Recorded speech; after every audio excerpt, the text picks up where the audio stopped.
कुछ महीने पहले तक हिंदुस्तान जिंक मेटल सेक्टर के सबसे चर्चित शेयरों में शामिल था।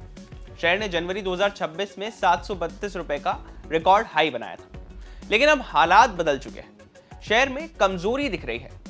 सवाल यह है कि आखिर ऐसा क्या हुआ है कि निवेशकों का पसंदीदा मेटल स्टॉक इतनी तेजी से फिसल गया है। क्या मेटल की कीमतों में गिरावट इसकी वजह है? क्या सरकार की हिस्सेदारी बिक्री का डर बाजार को सता रहा है? और सबसे बड़ा सवाल, क्या यह गिरावट खरीदारी का मौका है या फिर अभी और दबाव बाकी है? इस पर विस्तार से बात करेंगे स्टॉक्स 10 के आज के एपिसोड में। नमस्कार, मैं हूं चिराग ठाकुर और आप देख रहे हैं बिस्तक। सबसे पहले शेयर की चाल पर नजर डाल लेते हैं। वीरवार को हिंदुस्तान जिंक का शेयर 4.25% की गिरावट के साथ बंद हुआ। एक महीने में यह शेयर 17%, 6 महीने में 19% टूटा है। एक साल में शेयर ने 17% का रिटर्न दिया है। देखा जाए तो बीते एक महीने से शेयर में भारी बिकवाली दिख रही है। 14 मई से शेयर लगातार कमजोरी दिखा रहा है। अब सवाल यह है कि शेयर आखिर टूटा क्यों? पहली वजह है ग्लोबल मेटल कीमतों में कमजोरी। हाल के दिनों में जिंक, सिल्वर और कई दूसरी धातुओं की कीमतों में दबाव देखने को मिला है। बीते एक महीने में चांदी की कीमतों में 20% से ज्यादा की गिरावट आई है। इसका असर हिंदुस्तान जिंक पर भी साफ साफ दिखाई दिया।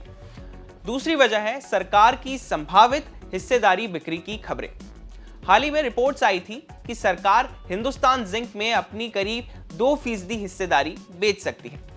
इस खबर के बाद शेयर में तेज गिरावट देखने को मिली थी, क्योंकि निवेशकों को डर था कि बाजार में बड़ी मात्रा में शेयर आने से सप्लाई बढ़ जाएगी। तीसरी वजह है मुनाफा वसूली। जनवरी में रिकॉर्ड हाई बनाने के बाद शेयर का वैल्यूएशन काफी महंगा माना जा रहा था। हिंदुस्तान जिंक देश की सबसे बड़ी जिंक उत्पादक कंपनी है। कंपनी जिंक, लेड और सिल्वर का उत्पादन करती है। खास बात यह है कि यह भारत की सबसे बड़ी सिल्वर उत्पादक कंपनी भी है। कंपनी वेदांता ग्रुप का हिस्सा है और राजस्थान में इसके बड़े खनन और स्मेल्टिंग प्रोजेक्ट मौजूद है। भारत के जिंक बाजार में कंपनी की हिस्सेदारी लगभग 75% मानी जाती है, यानी जिंक सेक्टर में कंपनी की स्थिति काफी मजबूत है। हाल की तिमाहियों में हिंदुस्तान जिंक का प्रदर्शन मजबूत रहा है। कंपनी ने रिकॉर्ड उत्पादन दर्ज किया है। जिंक उत्पादन की लागत 5 साल के निचले स्तर पर पहुंची है और सिल्वर कारोबार से भी अच्छा योगदान मिल रहा है। कंपनी ने हाल ही में 12,000 करोड़ रुपए के विस्तार प्रोजेक्ट को भी मंजूरी दी है।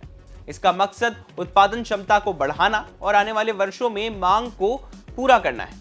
चौथी तिमाही के नतीजों के बाद जेएम फाइनेंशियल ने शेयर पर बाय रेटिंग के साथ 765 रुपए का टारगेट दिया है। ब्रोकरेज का मानना है कि कंपनी की लागत कम है, सिल्वर कारोबार मजबूत है और आने वाले वर्षों में उत्पादन बढ़ने का फायदा जरूर मिलेगा।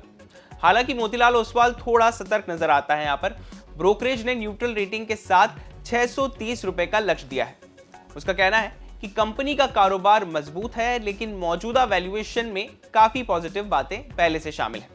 देखिए, छोटी अवधि में शेयर की दिशा काफी हद तक जिंक और सिल्वर पर निर्भर करेगी। अगर मेटल कीमतों में कमजोरी बनी रहती है तो शेयर पर दबाव रह सकता है। वहीं सरकार की हिस्सेदारी बिक्री की खबरें भी निवेशकों की चिंता बढ़ा सकती हैं।